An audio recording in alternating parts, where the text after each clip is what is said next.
Praise lord. దేవునికి స్తోత్రం.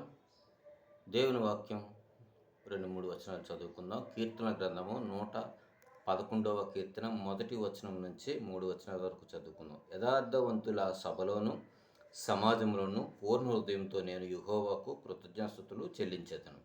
యెహోవా క్రియలు గొప్పవి, వాటి యందు ఇష్టము గల వారందరూ వాటిని విచారించెదరు. ఆయన కార్యము మహిమ ప్రభావము గలది, ఆయన నీతి నిత్యము నిలకడగా ఉండును.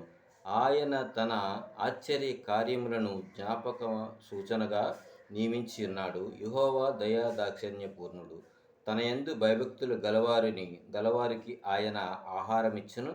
ఆయన నిత్యము తన నిబంధన జ్ఞాపకము చేసుకొను. ఆయన తన ప్రజలకు అన్యజనుల స్వాస్థ్యమును అప్పగించి ఉన్నాడు. తన క్రియలు మహత్యమును వారికి వెల్లడి చేసి ఉన్నాడు. ఆయన చేతి కార్యములు నిత్యమైనవి, న్యాయమైనవి.